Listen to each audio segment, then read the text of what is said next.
আমরা আমাদের অবস্থান স্পষ্ট। এই ফেসিবাদের এই ভয়ের অনেকে আপনাদের জেলে যেতে হয়েছে। আমি অনেককেই চিনি যারা জেলে থেকে নির্বাচন করে জিতেছে। তো ওই মানুষগুলোকে আমরা সম্মান জানাতে চাই। আর আজকে এই চার দেয়ালের মধ্যে যারা রয়েছেন, আমরা বিশ্বাস করি তারা ফেসিবাদ বিরোধী শক্তি। যদি সেটা না হতো তাহলে তারা কখনোই এই সেমিনার রুমে অন্তত আমাদের সামনে আসতো না। আমরা আপনাদের যে ন্যায্য দাবি, এই ন্যায্য দাবি বাস্তবায়নে আমরা অবশ্যই কাজ করব। এবার পরবর্তী বাংলাদেশ বিনির্মাণের ক্ষেত্রে আমরা ছোট মানুষ, আমাদের অভিজ্ঞতা কম। আমরা শিখছি, আমরা দেখছি, আমরা ঠেকছি, আমরা ভুল করছি এবং আমরা শিখছি। আপনারা যারা আছেন, আপনারা অনেক বছর ধরে মানুষকে চিনেন, আপনারা মানুষের কাছে যান, তাদের হাঁড়িতে কি রান্না হয় সেই খোঁজ আপনাদের কাছে আছে। আপনারা আমাদেরকে পরামর্শ দিবেন এবং আমরা একসাথে গ্রামে পৌঁছাইতে চাই। দেশি পাকা টমেটো আর সিক্রেট রেসিপির কম্বিনেশনে তৈরি প্রাউন সসের বস।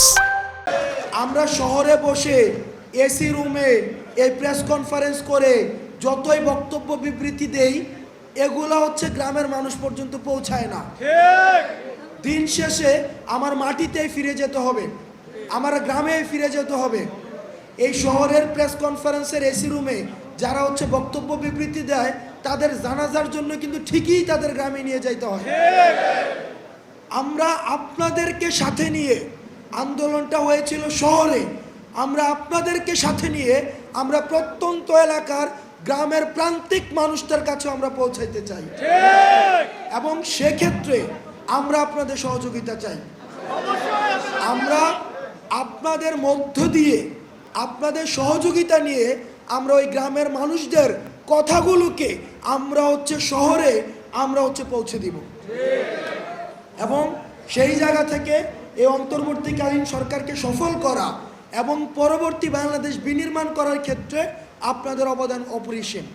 আমরা যখন সবাই বাংলাদেশের পক্ষে থাকব, তখন এই ভারতে বসে যেই দালালরা আছে, ফ্যাসিস্টরা আছে, যত ষড়যন্ত্র করুক না কেন, কখনোই কিছু করতে পারবে না। কারণ হাসিনার পক্ষে সবাই ছিল আর তারা বাংলাদেশের পক্ষে ছিল না, যার কারণে তাদেরকে পালাই যেতে হয়েছে।